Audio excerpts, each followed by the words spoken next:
आ जाओ, adjustment of capital account. Sometimes the remaining partner may decide that their capital after the retirement of a partner be so adjusted that they are in proportion to their profit sharing ratio. कितना बार क्या होता है, profit sharing ratio और capital का जो ratio होता है वो सेम नहीं रहता है, अलग अलग रहता है. ठीक है, तो the remaining partners capital will then be adjusted in the same manner as the capitals are adjusted at the time of admission of a partner. If the amount of total capital of the new firm is given in the problem, the share of capital of the remaining partner is ascertained on the basis of the new profit sharing ratio and the necessary adjustment in the capital account are made for the difference either in cash or through current account. मतलब जैसे मान लो कि A B और सी तीन partner है, B छोड़ के चला गया, उसके बाद नया पार्टनर्स में ये जो ए और सी पार्टनर में डिसाइड हुआ कि वो लोग का कैपिटल 1 लाख रुपया होना चाहिए. हाँ, दोनों का मिला के, बट प्रॉफिट शेयरिंग रेशियो है 3:2 के हिसाब से होना चाहिए. तो ए के हिसाब से कैपिटल कितना होना चाहिए, 60,000, और बी का सी का कितना होना चाहिए, 40,000. तो एक्चुअल में अभी कितना हो रहा है वो देख लो, ऊपर नीचे होगा, या तो लेके आएगा या लेके चला जाएगा. वैसे ही सी का भी होगा, अगर पैसा लेके नहीं आ रहा और पैसा लेके नहीं जा रहा तो करंट अकाउंट के थ्रू एडजस्टमेंट हो जाएगा. ठीक है, 36 नंबर देखो. X, Y and Z are partners in the firm sharing profit in the ratio 3:2:1 on 1st April 2021. Y retires from the firm. X and Z agrees that the capital of the new firm shall be fixed at 2,10,000.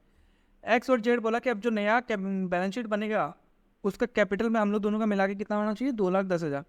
In the profit sharing ratio, वो भी profit sharing ratio के हिसाब से होना चाहिए. The capital account of X and Z after all adjustment on the date of retirement showed a balance of 1,45,000 और 63,000. आज का डेट में ये बैलेंस है एक्स और जेड का.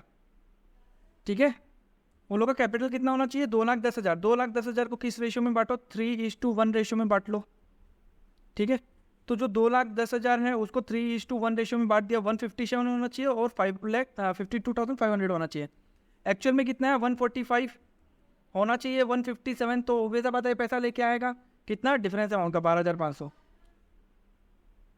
जेड का कितना होना चाहिए, 52,500 पर है कितना, 63,000 लेके चला जाएगा. ठीक है, hence the amount to be bought in by X 12,500 और विड्रॉन बाय जेड 10,500. ठीक है, 37 number. ABC are partner sharing profit and losses in the ratio 4:3:2. B retire 31 March 2021. Capital बोल दिया ABC after all adjustment student इतना इतना इतना, ABC का इतना कैपिटल है. A and C agree to share the future profit in the ratio 5:3. अब बोल देगा कि फ्यूचर में 5:3 रेशियो में वो लोग का होना चाहिए, और टोटल कैपिटल कितना होना चाहिए, 28,000. अच्छा, 5 और 3 कितना होता है, 8. तो 28,000 को 28,000 को 8 से डिवाइड करो, पहले कितना होता है,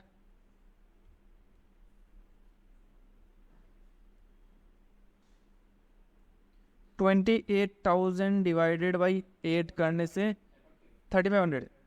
ठीक है ना, 3,500 होता है.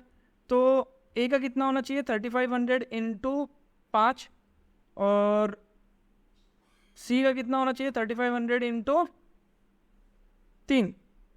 ठीक है, कितना होगा, 3,500 इंटू 5, 3,500 इंटू 5, 17,500 होना चाहिए इसका. और सी का कितना होना चाहिए,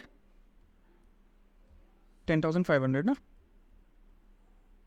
इतना होना चाहिए. बट है कितना, ए का कितना होना चाहिए, 17,500. है कितना ए का, 19,650. ये लेके चला जाएगा. और सी का कितना, 10,500. है कितना, 9,150. तो ये लेके आएगा, सिंपल सी बात है.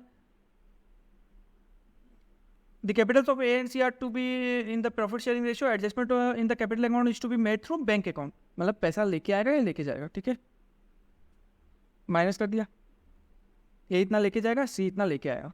ठीक है, जनरल एंट्री पता ही है, कैपिटल लाने का entry bank account to capital, लेके जाने का एस कैपिटल टू बैंक. ठीक है,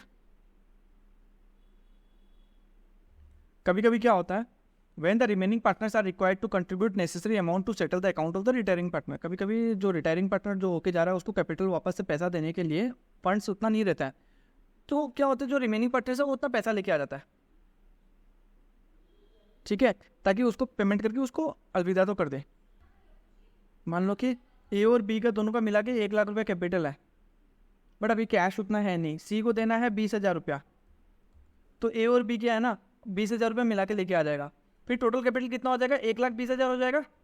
अब ये 1,20,000 को प्रॉफिट शेयरिंग रेशियो में बांट लो, किसका कितना है, कौन कितना लेके आएगा वो निकल जाएगा। मतलब 20,000 देना है ना, तो sometimes the firm does not have sufficient cash to settle the account of the retiring partner and the remaining partner decide to contribute cash. वो लोग रिमेनिंग पार्टनर ये बोल रहे हैं कि हम लोग खुद कैश लेके आएगा from their personal fund in such manner so as to make their proportionate to the new profit sharing ratio, और उस हिसाब से लेके आएगा कि प्रॉफिट शेयरिंग रेशियो इक्वल हो जाएगा। Under this situation the capital of the firm is taken equal to the total final balance of the remaining partner plus additional amount contribution required to settle the claim of the remaining partner। तो जो total capital होगा ए और B का कितना होगा, already जो existing balance है वो तो है ही है, प्लस वो लोग दोनों मिला के कितना लेके आ रहा है, वो टोटल कंबाइंड कैपिटल हो जाएगा दोनों जन का मिलके। अब उसको प्रॉफिट शेयरिंग रेशियो के हिसाब से देख लेगा, ठीक है। 38 नंबर बैलेंस शीट क्या बोल रहा है एबीसी का, creditors, capital account, reserve, goodwill, fixed asset, debtor, bank. सबसे पहले क्या करेगा, एक तो ये गुडविल को हटाएगा और दूसरा ये रिजर्व को हटाएगा, ठीक है ना। बी रिटायर हो रहा है, गुडविल फर्म का बोल दिया कितना 24,000, फिक्स्ड एसेट को बढ़ाना है 5,000, क्रेडिटर बोल दिया कि वो 100 रुपया नहीं चाहिए उसको। A and C agree to share the future profit in 3:2, remaining partner will bring necessary amount to pay off B in such a way that their capital become proportionate to the profit sharing ratio. तो point समझो, पहले तो ये goodwill हटाओ ये तीनों का capital से, और ये रिजर्व बांट दो ये इसका कैपिटल से। फिर ये जो गुडविल है, ये गुडविल किसको मिलेगा, बी को, ये बी को मिलेगा तो बी का में ऐड हो जाएगा और ए और सी का में उतना माइनस हो जाएगा तब और फिर रिवोल्यूशन का प्रॉफिट या लॉस देखेगा। ये सारा एडजस्टमेंट करने के बाद एक कैपिटल का बैलेंस आएगा ना कि आज का रेट में उतना इतना इतना कैपिटल है, ठीक है। अब यहाँ पे बैंक जो है, बैंक में कितना है 93,000 है, ठीक है, उसको उतना का उतना ही रखना, चेंज नहीं करना है। बी को पेमेंट करने के लिए वो लोग उतना कैपिटल लेके आएगा। बी का कैपिटल कितना है, मान लो कि जो भी आता है उसका 20 का, जैसे 25 भी हो या 30 हो, तो वो लोग 30,000 रुपया लेके आएगा। बैंक 10,000 है, सॉरी इसको काटो, दो बार हो गया, बैंक 10,000 है। अच्छा, वैल्यू ऑफ गुडविल कर लेता है, गुडविल पूरा फर्म का कितना है 24,000, उसमें से बी का शेयर कितना होगा, प्रॉफिट शेयरिंग रेशियो कितना है, कुछ भी नहीं दिया, इक्वल होगा, तो उसको 1/3 8,000 मिल जाएगा। अच्छा, नया रेशियो तो दे दिया, ओल्ड रेशियो दे दिया 1:1:1, और न्यू रेशियो कितना दे दिया, ए और बी में 3:2। गेनिंग रेशियो निकलेगा, ए का गेनिंग रेशियो कितना निकलेगा 1/3, new ratio sorry 3/5 minus 1/3 15, 9 minus 5 4/15। सी का कितना निकलेगा 2/5 माइनस 1/3 15, 6 माइनस 5 1/15। तो गेनिंग रेशियो कितना आया 4:1। ये 8,000 को 4:1 में बांटेगा, ठीक है, ये निकाल लिया गेनिंग रेशियो यहाँ पे। तो ए को कितना डेबिट करेगा 8,000 इंटू 4/5 6,400, सी को कितना डेबिट करेगा 8,000 इंटू 1/5 1600। समझ गया।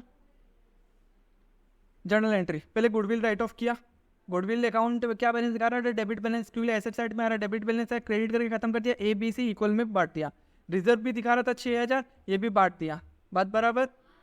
हाँ, फिर ये गुडविल का एंट्री है, ये गुडविल का एंट्री है। हाँ, बी को 8,000 मिला और कौन दिया, गेनिंग रेशियो में दे दिया 4:1 रेशियो में, जो देगा उसका कैपिटल अकाउंट डेबिट हो गया, जिसको मिलेगा उसका कैपिटल अकाउंट क्रेडिट हो गया, ठीक है। क्रेडिटर्स बोला कि हमको 100 रुपये नहीं चाहिए, तो लाइबिलिटी को कम करना पड़ेगा, लाइबिलिटी कम करने के लिए उसको डेबिट करना पड़ेगा, लाइबिलिटी को डेबिट कर दिया, फिक्स्ड एसेट को बढ़ा दिया, तो रेवोल्यूशन अकाउंट आ गया, ठीक है। अब क्रेडिट में तो कुछ रेवोल्यूशन नहीं है, तो पूरा का पूरा प्रॉफिट हो गया कि नहीं हो गया, समझ गया कैसे प्रॉफिट हुआ। अब वो सिंपल सा बात है, एसेट बढ़ रहा है ना, आज तुम्हारा घर में तुम्हारा खुद का जमीन है, 1 लाख में तुम जमीन खरीदा, उसका वैल्यू अब बढ़ के 1,50,000 हो गया, तो तुमको तो फ्यूचर में जाके 1,50,000 ही मिलेगा, तो 50,000 का तुम्हारा प्रॉफिट हुआ कि नहीं हुआ, तो तुम लैंड को अप्रिशिएट कर दिया यहाँ पे, तो एसेट साइड को तुम बढ़ा दिया, तो लाइबिलिटी साइड में भी तो बढ़ाना पड़ेगा, तो कैपिटल से बढ़ा दिया, revaluation account debit to A B C equal ratio में चला गया, ठीक है। ओल्ड रेशियो में जाएगा, न्यू रेशियो में नहीं होगा, गेनिंग रेशियो में भी नहीं होगा ये, ठीक है।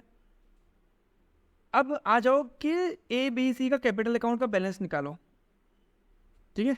Calculation of capital account partner, opening balance दिया हुआ है क्वेश्चन में, रिजर्व मिला, गुडविल राइट ऑफ किया, ठीक है। अच्छा, बी को 8,000 मिला और कौन दिया, ए और सी दिया, तो वो लोग का मैं माइनस में लिख दिया, ठीक है। रिवोल्यूशन का प्रॉफिट आ गया 1700 ऐड कर लिया, तो ए का कैपिटल कितना बना 25,300, बी का 29,700, सी का 15,100। Total adjusted capital of A and C, A और सी का, बी के जाने के बाद ए और सी का कैपिटल कितना होगा 25,300 प्लस 15,100 मतलब 40,400 प्लस वो लोग अमाउंट कितना लेके आएगा पेमेंट करने के लिए, बी को 29,700 मतलब टोटल 70,100 होना चाहिए। अगर इतना और कैपिटल कौन कितना लेके आएगा पता नहीं, बट 20,100 तो पैसा आना चाहिए ना, 29,700 रुपीज़ तो आना चाहिए ना। अब कौन कितना रेशो में लेके आएगा वो पता नहीं, बट कैपिटल तो बढ़ जाएगा ना। तो अब कैपिटल कितना होना चाहिए दोनों जन का मिला के 70,100, ये होगा 5:3:2 रेशियो में, ठीक है। तो प्रोपोर्शनेट ए का कितना होना चाहिए 70,100 इंटू 3/5 42,060, सी का कितना होना चाहिए 70,100 इंटू 2/5 28,040, इतना होना चाहिए टोटल कैपिटल होना चाहिए। है कितना ए का है 25,300, करना है उसको 42,060, तो इसका मतलब लेके आना है कितना 16,760। बी का देखो 15,100 है, करना कितना 28,040, तो ये कितना लेके आएगा, ये दोनों को प्लस करेगा 29,700 हो जाएगा, देखना ठीक है। तो bank account debit to A's capital to C's capital, ये एंट्री होगा, पैसा लेके आएगा तो bank account debit to A's capital to C's capital, तो ये वर्किंग नोट अपने को करना पड़ेगा, अगर वर्किंग नोट नहीं करेगा तो ये अमाउंट नहीं निकलेगा अपना, ठीक है। अच्छा, वर्किंग नोट है ना, अपने हिसाब से भी कर सकता, कोई दिक्कत नहीं है, ठीक है, बस अपने को दिखाना है वो लोग को। अब बी को पेमेंट कर देगा तो बी का capital account debit to bank account 29,700 payment हो चुका, समझ गया। क्या क्या वर्किंग नोट का कैलकुलेशन किया, गेनिंग रेशियो का किया, गुडविल का किया कि गुडविल बी को कितना मिल रहा है और ए और सी कितना देगा, ठीक है। और कैपिटल अकाउंट का बैलेंस कर लिया, प्लस माइनस करके ऊपर में सारा प्लस कर लिया, नीचे माइनस कर लिया, कैपिटल कितना आया वो टोटल कंबाइंड कैपिटल निकाल लिया कि वो लोग दोनों का ए और सी का कितना कैपिटल है, प्लस 29,000 और देना है उसको, तो उतना भी ऐड कर लिया, उसको फिर दो पार्ट में डिवाइड किया 3:2 रेशियो में, फिर कंपेयर किया एक्चुअल में कितना है और होना कितना चाहिए, डिफरेंस करके उतना लेके आ गया हम लोग, ठीक है। क्रेडिटर्स 22,000 में से 100 माइनस कर दिया, कैपिटल अकाउंट 42,000 28,000 आ गया 3:2 रेशियो में, फिक्स एसेट्स पे को बढ़ा दिया, डेटर उतना का ही उतना और बैंक उतना का उतना ही, बैंक में कोई चेंजेस नहीं, ठीक है। कैश में तो कोई फर्क नहीं पड़ेगा। एबीसी पार्टनर्स है, प्रॉफिट शेयरिंग रेशियो 5:3:2 है, सी रिटायर हो रहा है on the date of retirement of capital of ABC after, क्या लिखा है यहाँ पे, after all necessary adjustment. Necessary adjustment क्या है, गुडविल, रिवोल्यूशन का प्रॉफिट एंड लॉस, रिजर्व अगर बैलेंस शीट में कुछ है, ठीक है, वो सब सारा एडजस्टमेंट करने के बाद कितना आ रहा है 38,500 31,500 26, मतलब ये सब का वर्किंग नोट करने का दरकार ही नहीं है, कर पूरा के लास्ट का फाइनल बैलेंस बता दिया, ठीक है। बैंक बैलेंस कितना है 5,000।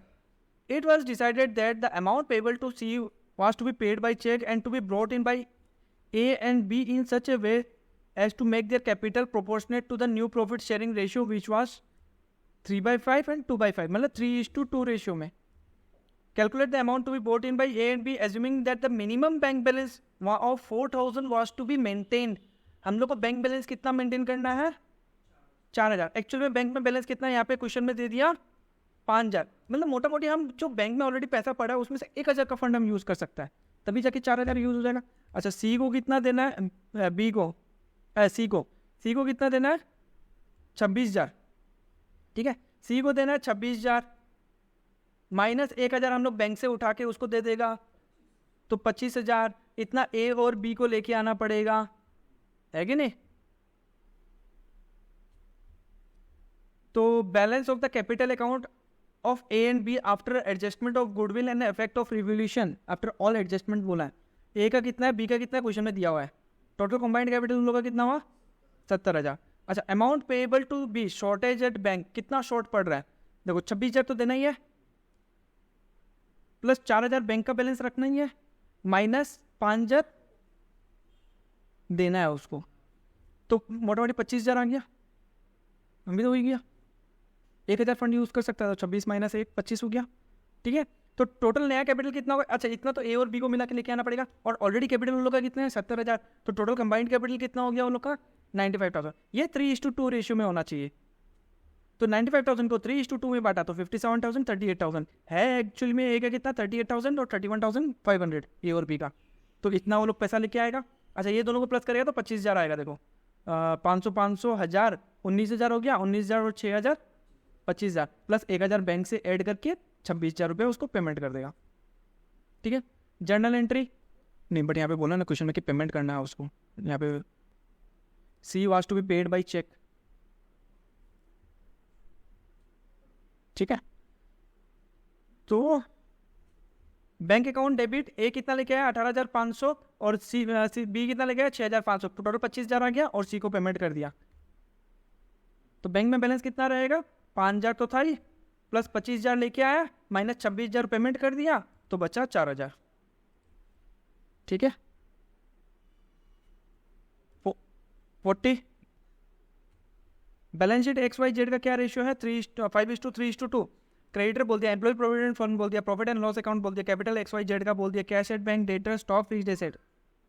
एम्प्लॉय प्रोविडेंट फंड को बांट मत देना कभी भी, प्रॉफिट एंड लॉस को बांट दो। ये प्रॉफिट है कि लॉस है? क्योंकि प्रॉफिट कैपिटल में ऐड होता है। अगर लाइबिलिटी साइड में आ रहा है तो वैसा बात है, ये बटावा नहीं है तो बांट दो ना, तो कैपिटल ही बढ़ गया, ठीक है। फ्यूचर में एक्स एक्स रिटायर हो रहा है, और वाई और जेड क्या बोल रहा है, किस रेशियो में? 2:3। गुडविल फर्म का इतना बोल दिया, फिक्स्ड एसेट को डेप्रिशिएट करना है, प्रोविजन बनाना है, liability for claim included in creditors for 10,000 is settled at, मतलब ये जो सन्ड्री क्रेडिटर्स था यहाँ पे 50,000, उसमें से एक आदमी हम लोग से पाता रहा 10,000, उसको हम लोग सेटल कर दिया 8,000 में, तो अपना तो फायदा हो गया 2,000 का। हाँ, the amount to be paid to X by Y and Z in such a way that the capital are to be proportionate in the profit sharing ratio and leave a balance of 15,000 in the bank account। अभी bank में जितना है ना 40,000, 15,000 छोड़ देना, बाकी use कर लो उसको पेमेंट करने के लिए, ठीक है। कितना यूज कर सकते हैं? 25,000 यूज कर सकता है। अच्छा, क्वेश्चन में यहाँ पे बोल दिया कि profit and loss adjustment account बना, एक ही बात है, profit and loss adjustment account या रिवोल्यूशन अकाउंट, जो बोला है वो बना लो, ठीक है। Profit and loss adjustment account, creditors को कमा दिया 2,000 रुपये करके, ठीक है। फिक्स्ड एसेट को बढ़ा दिया, हाँ, फिक्स्ड एसेट कितना है? 60,000, उसका वैल्यू कितना करना है? डेप्रिशिएटेड 2 बोला है, बाई नहीं बोला है। बाई बोलता तो इतना कमा देता, बट 2 बोला है, मतलब वैल्यू इतना लेके आना, तो 2,500 रुपये का डेप्रिशिएशन मारना पड़ेगा, तो 2,500 रुपये का डेप्रिशिएशन मारा। प्रोविजन कितना बोला है? डेटर कितना है? 1 लाख का 5%, 5,000 रुपया आ गया, 5,000 रुपया ये लॉस हो गया, सॉरी हाँ लॉस हो गया ये, ठीक है। कि एसेट हम लोग कमा दिया और लाइबिलिटी भी बढ़ा दिया, तो टोटल लॉस अपना इतना, और क्रेडिटर हम लोग से 2,000 रुपये कम ले रहा है, ये 2,000 का फायदा हुआ, तो नेट अपना लॉस कितना हुआ? 5,500, ये बढ़ गया रेशियो में, क्या रेशियो है? 5:3 में, ठीक है। ये कहाँ आएगा? देखो ये इस तरफ आया ना, तो कैपिटल अकाउंट का डेबिट साइड में आएगा, अगर इस तरफ आता तो इस तरफ आ जाता, ठीक है ना, याद रखना। तो लॉस लिख दिया यहाँ पे, कैपिटल का ओपनिंग बैलेंस लिख दिया, ठीक है। ये प्रॉफिट एंड लॉस अकाउंट जो बैलेंस शीट में जो 80,000 कितना दिखा रहा था, 85,000, ये 85,000 को यहाँ पे लिख दिया, बांट दिया यहाँ पे, ठीक है। अब गुडविल का कैलकुलेशन करना पड़ेगा। गुडविल कितना बोला है फर्म का? कितना? 80,000, तो एक्स जा रहा है ना, तो एक्स का कितना होगा? 80,000 इंटू 5/10, मतलब आधा कर दो, 40,000। एक्स को 40,000 मिलना चाहिए, तो किस रेशियो में होगा? गेनिंग रेशियो में, गेनिंग रेशियो पे निकालना पड़ेगा, ठीक है। ये हो गया ओल्ड रेशियो, ये हो गया न्यू रेशियो, ठीक है। एक्स वाई, वाई का कितना हो गया? न्यू रेशियो हो गया 2/5 माइनस 3/10, 10 हो गया, 4 - 3 1/10। जेड का कितना हो गया 3/5 माइनस 2/10, 10, 6 माइनस 2, 4/10। तो 1:4 किनिंग रेशियो हो गया, ठीक है। तो 40,000 को 1:4 में बांटा तो y कितना देगा 40,000 इंटू 1/5 और z कितना देगा 40,000 इंटू 4/5। ये 5 से ये काटा तो 8,000 आया, तो ये 8,000 और ये 8,000 इंटू 4 32,000, ठीक है। तो x को y से कितना मिला 8,000 और x को z से कितना मिला 32,000। तो y और z का उतना कम हो जाएगा, y का कम कर दिया, z का उतना कम कर दिया। क्यों? क्योंकि वो लोग x को उतना दे दिया। खत्म, इतना समझ में आ गया। Calculation of proportionate capital. Total capital of the new firm after x retirement should be amount required to pay off x। x को कितना पेमेंट करना, पहले x को कितना पेमेंट करना प्लस कर लो। देखो 40, 42, 80,000, 40,000 प्लस 42,500 प्लस 8,000 और 32,000 40,000 आ गया। 1,22,500 माइनस कितना करेगा, एक तो ये लॉस माइनस 2750 कितना है 119,750, इतना उसको देना है, ठीक है। तो 119,750 उतना देना है। y का कैपिटल अकाउंट में क्या बैलेंस आ रहा है, y का कैपिटल अकाउंट में 62 और 25, 62,000 प्लस 25500 87,500 माइनस कितना होगा 1650 8,000 माइनस 1650 माइनस 8,000 कितना हुआ 77,850, ठीक है ना। वो तो बाद में आएगा, ठीक है। इतना तक ही किया हम लोग कहाँ तक किया, अभी तक इतना तक ही किया है और इसका यहाँ तक किया हुआ है, ठीक है। कितना आया 77,850 आ गया 77,850, ठीक है।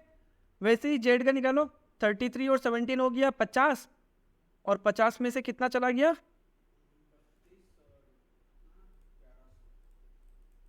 50,000 माइनस 1,100 माइनस 32,000 कितना कैपिटल हुआ 16,900, 16,900 लिख दिया, ठीक है। और बैंक का बैलेंस कितना होना चाहिए, एक बार मान के चलो 15,000 भी वो लोग लेके आएगा और 40,000 यूज कर लेगा। बैंक में कितना है 40,000 है ना, मान के चलो वो पूरा सी को पेमेंट करने के लिए यूज कर लेगा। अब बैंक का बैलेंस कितना हुआ 0, बैंक में अब रखना कितना है, तो वो लोग 15 लेके आएगा। हाँ, तो वैसे किया यहाँ पे रिक्वायर्ड बैंक बैलेंस ऐड किया 15,000 और लेस किया एग्जिस्टिंग बैंक बैलेंस 40,000, या तुम लिख दो रिक्वायर्ड बैंक बैलेंस 40,000 माइनस 15,000 ऐसे कर लो, या एग्जिस्टिंग बैंक बैलेंस लिख लो। एग्जिस्टिंग बैंक बैलेंस कितना होगा 40,000 तो है या 15,000 रखना ही है, तो एग्जिस्टिंग बैंक बैलेंस कितना यूज कर सकता है 25,000, ठीक है। वो कितना कैपिटल होना चाहिए 1,89,000, किस रेशियो में होना चाहिए 2:3, तो 189,500 को 500 हाँ 500 ही होगा, गलत है यहाँ पे, ये 500 होगा, ठीक है ना। तो 189,500 को 2/5 y का इतना होना चाहिए, z का कितना होना चाहिए 189,500 इंटू 3/5। अच्छा y का एक्चुअल में कैपिटल कितना है 77,850, उसका होना चाहिए 75,800, तो वो कितना लेके जाएगा, उसका एक्चुअली में है 77,850 माइनस उसको नया प्रॉफिट शेयरिंग रेशियो के हिसाब से कितना होना चाहिए 75,800, तो वो 2,050 लेके चला जाएगा। तो लिख दिया यहाँ पे 2,050। अब जो वो बोल रहा है ना माइनस वाला, वो ये वाला होगा, तब उसका जाके बैंक का बैलेंस कितना आ जाएगा 75,800। वाई का कितना होना चाहिए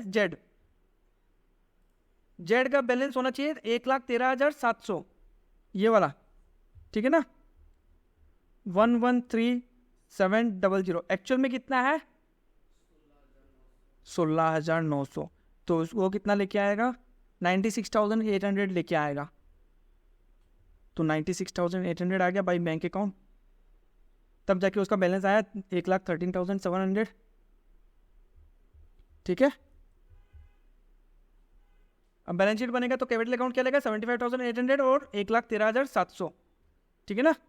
अच्छा बनाया नहीं है, क्वेश्चन बोला ही नहीं होगा, प्रॉफिट एंड लॉस और पार्टनर्स कैपिटल अकाउंट ही बोला है। समझ क्या वर्किंग नोट कितना है, क्या क्या वर्किंग नोट करेगा, गेनिंग रेशियो निकालेगा, गुडविल कितना देना है वो देख लेगा। ठीक है, कैपिटल कितना बैलेंस है आफ्टर ऑल एडजस्टमेंट, ठीक है वो देख लेगा, प्लस ये देख लेगा कि कितना फंड यूज़ कर सकता है बैंक से, टोटल कैपिटल कितना होगा वो आ जाएगा, और फिर उसको डिवाइड करेगा जो नया रेशियो में है उतना, फिर उसको कंपेयर करेगा जो बैलेंस ऑलरेडी आ रहा है, जो कितना लाना है कितना नहीं लाना है वो आ जाएगा। ठीक है, last 41, balance of ABC OR in partners in the firm sharing profit according to the capital. क्या प्रॉफिट शेयरिंग रेशियो है कैपिटल का 80-40-40, मतलब 2:1:1 हो जाएगा, है ना। क्रेडिटर्स बोलते हैं, जनरल रिजर्व बोलते हैं, पहले तो ये जनरल रिजर्व को हटाओ यहाँ से, बिल्डिंग मैशनरी स्टॉक डेटर से प्रोविजन में माइनस और कैश बैंक बैलेंस। ठीक है, बिल्डिंग को बढ़ाना है, प्रोविजन को बनाना है, मैशनरी को डिप्रिशिएट करना है, गुडविल का वैल्यूएशन इतना, कैपिटल ऑफ द नया फर्म 1,20,000 होना चाहिए। अब इसमें कैलकुलेशन नहीं करना है कि किसका कितना, मतलब एडजस्टेड कैपिटल कितना, वो तो कैलकुलेशन करना ही पड़ेगा, बट सी का भी कैपिटल नहीं लेना, डायरेक्टली बोल दिया कि दोनों जन का मिला के 1,20,000 ही है, तो 1,20,000 को इस रेशियो में डिवाइड कर लो, नया रेशियो दिया है क्या, तो ओल्ड रेशियो के हिसाब से 2:1 के हिसाब से होना चाहिए। कौन अच्छा रिटायर कौन हो रहा है, बी रिटायर होके जा रहा है, तो ये बी रिटायर होके जा रहा है ना, तो 2:1 होना चाहिए नया रेशियो, तो इसका 80,000 होना चाहिए और इसका 40,000 होना चाहिए, है ना, तो सबसे कैपिटल देख लेगा। देखो प्रोविजन बना लिया, मैशनरी को घटा दिया, बिल्डिंग को बढ़ा दिया, प्रॉफिट कितना हुआ 8,000, ये 8,000 आ गया, 422 ओपनिंग बैलेंस लिख दिया, रिजर्व जो बचा था उसको बांट लिया। ठीक है, खत्म, यहां तक अपना पोर्शन खत्म। गुडविल कितना है फर्म का, गुडविल फर्म का 72,000, कौन रिटायर हो रहा है, बी रिटायर हो रहा है, तो बी का शेयर कितना होगा 72,000 इंटू 1/4, 2:1:1 था, तो कितना हो जाएगा 72 का आधा 36, 36 का आधा 18,000। ठीक है, ये 18,000 कौन देगा, ए और सी देगा, किस रेशियो में 2:1, क्योंकि नया रेशियो नहीं दिया तो वही गेनिंग रेशियो हो जाएगा, तो 2 + 1 3, 18 को 3 से डिवाइड किया 6, तो ये देगा 12, ये देगा 6, तो बी को 12 मिला ए से और सी से मिला 6, उतना ही माइनस हो गया, ए का 12,000 माइनस हो गया, सी का 6,000 माइनस। तो अभी तक हम लोग कहाँ तक किया, यहाँ तक किया है, ध्यान रखना। अच्छा ए का कैपिटल कितना 80, 90, 94, 94 में 12 चला गया, 94 में 12 चला गया 82, तो ए का कैपिटल बन रहा है 82,000। सी का कितना है 40, 45, 47, 47 में 6 चला गया 41, सी का हो रहा है 41, बट एक्चुअल में अभी हम बताया था ना थोड़ी देर पहले, ए का कितना होना चाहिए 80 और बी सी का कितना होना चाहिए 40, तो ए 2,000 लेके चला जाएगा, ठीक है, और सी 1,000 लेके जाएगा, ठीक है ना, तो 2,000 1,000 लिख दिया। अब उन लोगों का बैलेंस कितना आया 80 और 40, सी का कैपिटल बी का कैपिटल कितना हो रहा है 65, तो उसको 65,000 दे दिया।